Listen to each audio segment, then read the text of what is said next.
Finally, the long-awaited Final Fantasy 15 is finally out, and I am here to give you an input on the game. Was it worth it? Well, I guess we shall see.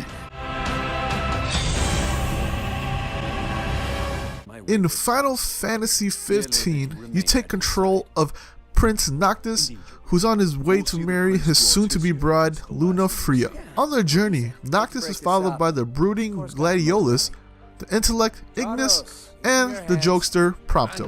The story of Final Fantasy 15 can be a little bit hard to understand since there's no background to what you're doing. They really just drop you off in the middle of Noctis' journey while telling you nothing and why you need to do this. It really sucks, and you have to go out of your way to watch the movie and anime shorts to be able to find out more of the story. I wished instead of splitting up the story with different types of media, they should have just told the story in-game. But on a high note, I do love the chemistry between the guys. I love the little quips that they say to each other while walking around and how they have their ups and downs with each other.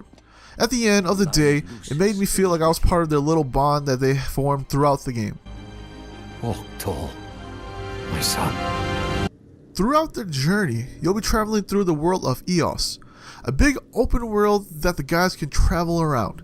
Eos is a living world that has cars driving on the roads, diners that you can visit, and dangerous monsters that lurks during the day and nighttime. Since Eos is a big open world map that you have to traverse, Noctis and his crew uses their car called the Regalia to get around Eos. The Regalia can only be driven on the road and cannot be taken off-road, and has to be maintained when damaged, and gas has to be filled up once it gets low. There's only two options for using the Regalia, auto and manual.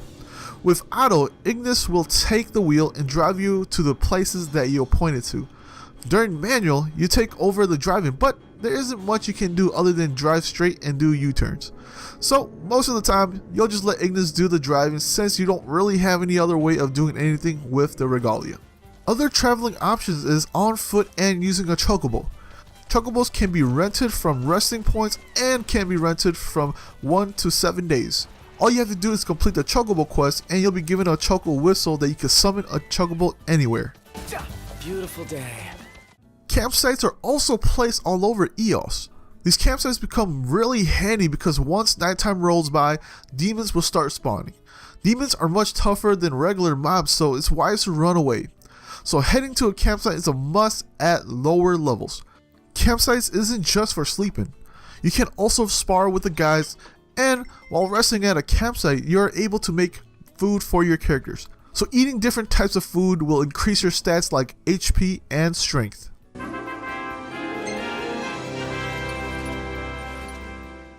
Once in a while, you will have to do a little bit of shopping, so rest stops will pop up along the way on your journey. At a rest stop, you have a chance to stock up on healing items and buy weapons for your characters.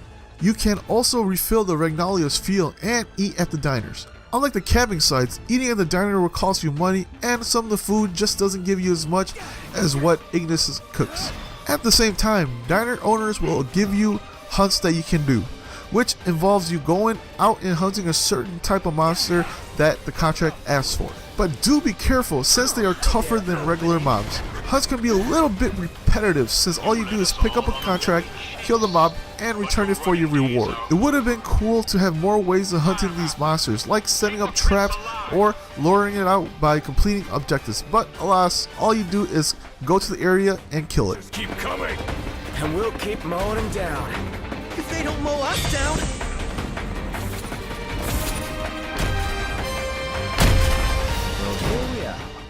Activity-wise, each character has their own activity that they like to do. Noctis loves fishing, so if you see a fishing spot, it'll be marked on the map. Gladiolus is good with surviving, so he will randomly pick up healing items from battle. Ignis likes to cook, so every time you camp and cook, it levels up and it lets Ignis learn more recipes. Last is Prompto, and he loves taking pictures, so he will take random pictures on your journey. Upon resting, he'll show you the pictures that he takes, and you have a chance to save them or share them. Perfect timing. At times, you want to step away from the story, so Final Fantasy 15 will also offer side quests that you're able to take on. Unfortunately, most of them are kill this or find this in return for rewards.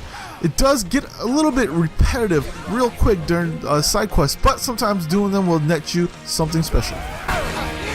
Ignis! Don't be late.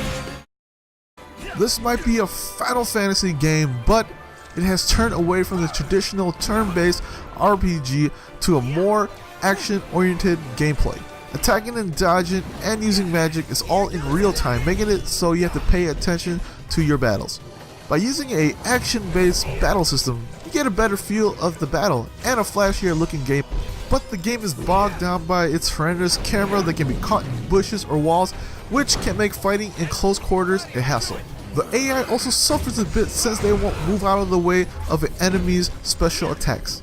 So having to always heal them and Phoenix downing them can become a bothersome.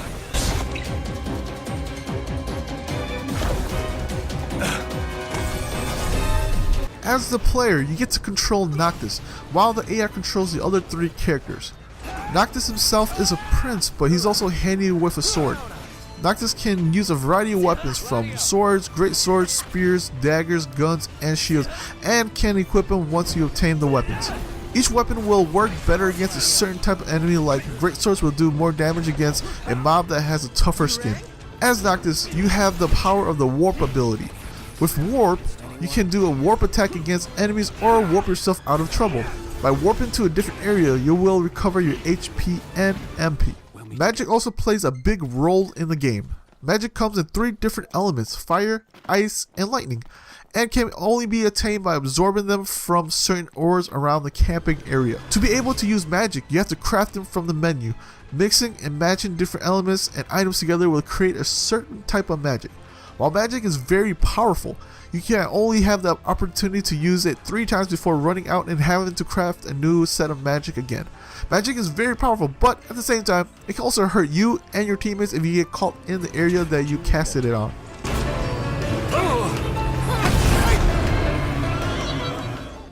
Graphically, the game looks pretty decent. I do like the more realistic approach to the world, and at the same time, it mixes a bit of the Final Fantasy aspect to it. One thing to note is that the game just doesn't look as sharp on the PlayStation 4 Pro. At the same time, Final Fantasy 15 can be inconsistent at times, looking beautiful when the sun is setting and rising, but it can also look ugly at times. What also looked great was the monster designs. I liked how much time they put into it, since you can see the details of the monsters, like rough texture skin or hair strands on the monster.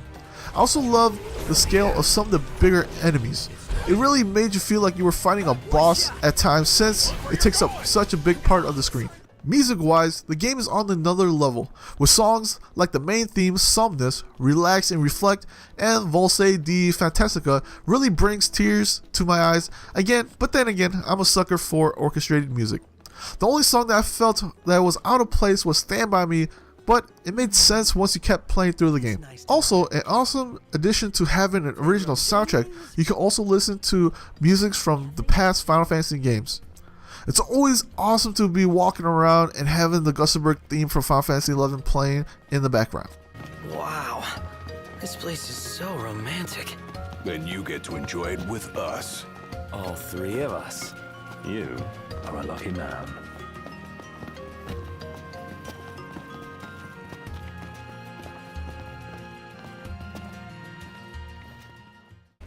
With Final Fantasy having an action-based battle system and open world was a well surprise to the series, and having fun just going around and venturing through Eos is great. Also, the bonding between the 4 characters made me feel like I was part of their family. But on the other hand, not telling you the story and having it so jumbled up really killed the game for me. So in the end, I'm giving Final Fantasy 15 a 7 out of 10. Alright, so hopefully you guys enjoyed my review for Final Fantasy 15. It took me a while to do. It's like 3 weeks after since its launch, but I kind of want to just dig into the game, get used to the game, and just not write my review right away. And I kind of pushed it back a bit because I was trying to do everything, almost everything I should say. I didn't do really all the dungeons and things like that, but I did almost everything. I put about 65 hours into the game, or something like that, 60 hours, and I was like level 60 or something. So I put quite a bit of time. I still, with the new game plus and everything with that, it's going to add a little bit more structure to, or a little bit more depth into the game, but not by much is what I heard. But like I said, I still really enjoyed the game. I did give it a 7 out of 10, but it's not a bad game. I mean, it's just has problems with the story. Just like I said in the review, it just doesn't tell you anything. You go in, and there was one point of the game where I was just like, I don't know what's going on. It was just like, I was just like lost. I'm like, oh man, I'm just going to truck through this, and hopefully, I figure it out. And even at the end, I still didn't figure it out. I actually had to go and look it up and figure it out, like somebody else telling me this. Okay, this is this. And then when they, they were explaining it, everything kind of finally connected each other. They're like, oh, this is this and this and this and this. So that's the real main problem. I do like the game really a lot. It's probably one of my favorite games of this year, just because the game itself, like I said, story-wise, it's really chopped up and just thrown in there, and it just doesn't stick. It just doesn't make sense. But everything else from the game, the world itself, I love the world, how it's almost a living world, and these monsters come and you go fight them. They're in this world, and you could travel around the place. There's no like boundaries. Well, there is boundaries, but just like every open world, there is some boundaries. But you could go, and like sometimes when you're just driving around in your car, and you'll have like a stampede of monsters just run across the road, and everybody stops. I've seen NPCs stop for them, we stop for them, and that's pretty cool. I do like the brotherhood of the of the characters, and that's totally awesome. Everybody kind of got each other's back. There is a point in the game where it kind of explodes a bit, but other than that, most of the time, I like the fact that they all love each other. Literally, they're all just almost like brothers, and they just love each other. They like to protect each other and things like that. And I do, like I said, the world itself. I love the world. It's a world that I wouldn't mind coming back and playing into if they added more DLC or more quests or things like that during throughout the whole.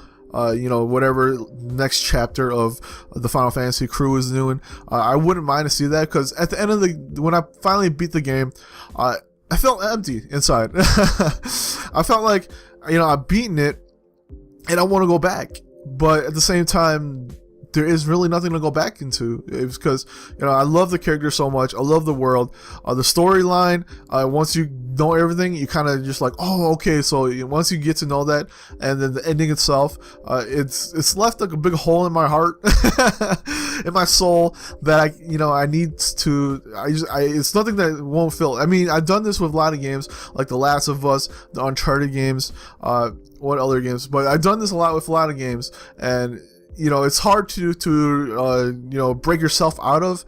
I mean, you're in there for such a long time, and it's like, even The Witcher, Witcher totally like that too. It's just very hard to get yourself out of, and it's going to take a while for me to like break that bond between the game and myself. So it's going to be, and I like I say, I do love the world. So anyways, hopefully you guys enjoyed my review. Hopefully you guys come back next time for some more reviews I'm working on. It's going to be a while until I put one out, because I still have to play a game they're going to be reviewing. So anyways, hopefully you guys enjoyed the video. Just give it a thumbs up if you guys enjoyed the review.